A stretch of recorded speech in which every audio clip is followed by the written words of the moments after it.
Alright, so this video is going to be part 6 of our convergence and divergence problems with series.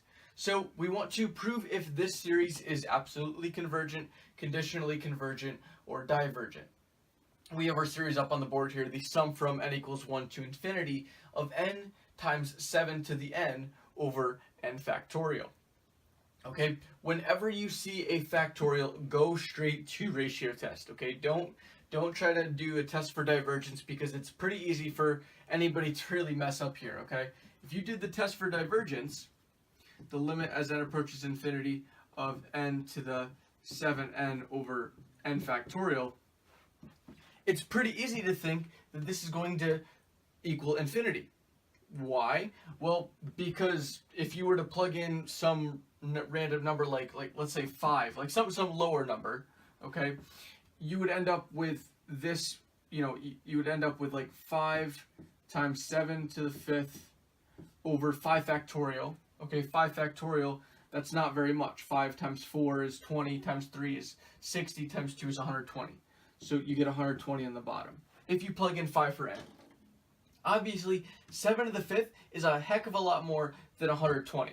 Okay, so, and of course it's being multiplied by 5. So you would think that this would go to infinity. It doesn't, because as you keep adding bigger, or you keep multiplying bigger and bigger numbers with the factorial, this is actually going to equal 0, and it's going to be inconclusive with the test for divergence. Okay, so don't do a test for divergence with a factorial. Okay, it can be very misleading, just kind of plugging some numbers in and going from there.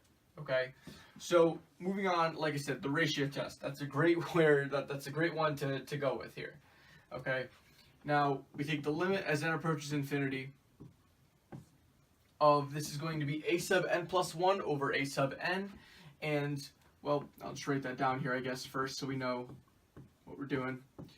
We're going to get the limit as n approaches infinity of a sub n plus 1. That's just going to be plugging in n plus 1 in. So we're going to get n plus 1 times 7 to the n plus 1 over n plus 1 factorial. And that's going to be over n 7 to the n over n factorial. Now we don't have any negatives in here, we can remove those absolute value signs, but what we can do is make this limit a little nicer to look at. And we can do that by saying the limit as n approaches infinity of, we will now end up with a n plus 1, this will be over n,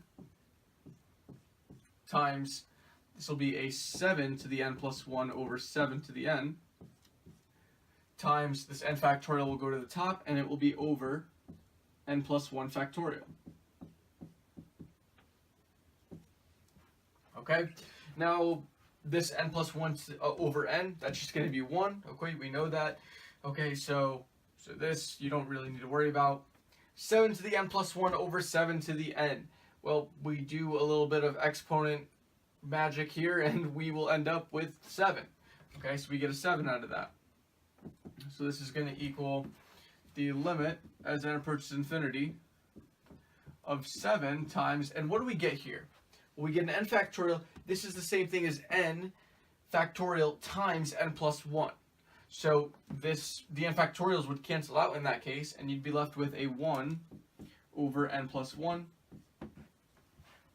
And you can see that limit, as n approaches infinity, this will equal 0. 0 is less than 1, so this is absolutely convergent by the ratio test. So we have our next series on the board here. We have the sum from n equals 1 to infinity of negative 1 to the n over natural log of n. Now, generally when you're asked absolutely convergent, conditional convergence, divergence, all that stuff, usually it's a ratio root problem. Okay, and sometimes you have to have something like this where you're not going to use ratio root. It's going to be 2 different tests. One to prove that this is convergent or divergent, and then you take the absolute value of this and you have to perform another test to see if it's convergent or divergent, and then you can tell absolute convergence or conditional convergence. Or you'll get something really nice and it's just divergent right away. Okay, now for this problem here, we can't use the test for divergence, or we can, but we'll get 0, so there's no point. I'm going to do that with a red marker. We can't use the integral test. What What about comparison test? Well, it's not going to work because we have that -1 to the end there. So no limit comparison test. What about alternating series test? Well, that probably would be the way to go here. First, we need to see if this is decreasing. Well, we're going to get rid of that -1 to the end first, okay? So just to kind of recap the alternating series test so I don't go too fast, we need to see if this is decreasing to see if the limit as n approaches infinity of b sub n will equal 0. Okay, there. So now we need to see if this b sub n is going to be decreasing. Now, how do you get your b sub n? Well, you take out whatever's making that alternating. You take out that -1 to the n. We need to see if 1 over the natural log of n is decreasing. To do that, we look at the next term in the series. The next term in the series is going to be 1 over the natural log of n plus 1. Okay? Because if this was natural log of 2, this would be natural log of 3, right? So you see here that, of course, the denominator is getting bigger, which means this fraction is getting smaller overall. So this is decreasing. We can put a little green check mark right next to this. Now we can take the limit as n approaches infinity also of our b sub n 1 over natural log of n. Of course, you can see that this is going to equal 0. So we're going to get that this is convergent by the alternating series test. Now we also need to see if this is going to be absolutely convergent or conditionally convergent. Okay, we can't just go with, okay, it's convergent and that's it, because it's asking for a specific type of convergence. So how we end up seeing if it's absolute convergence or conditional convergence, we take that absolute value, okay, of this series here, okay, and if that's convergent, it's going to be absolutely convergent, and if it's conditionally convergent, well, that means that this would have had to be divergent, okay? So let's go see.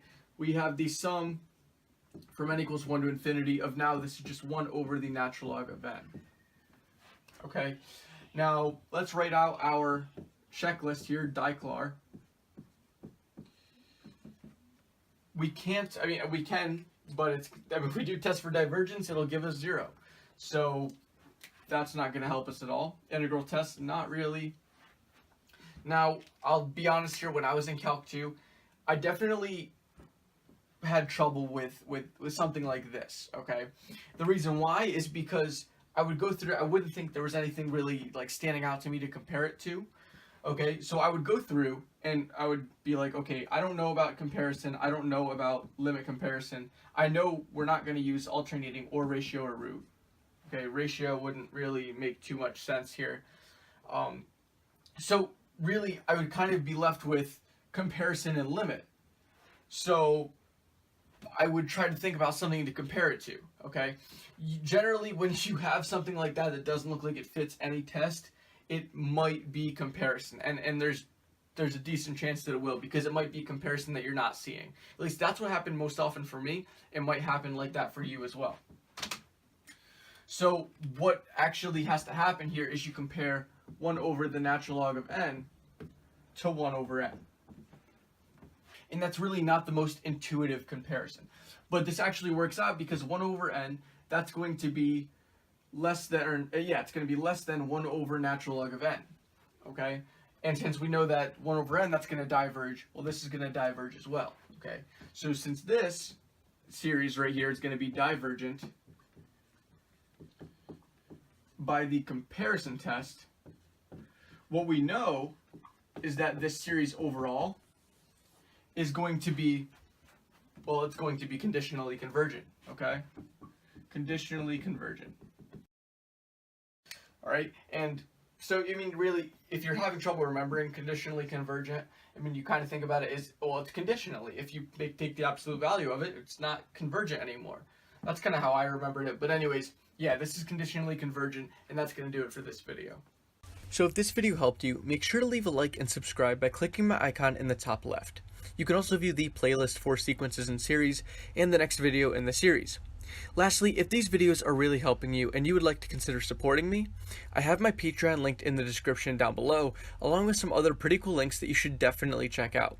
See you soon.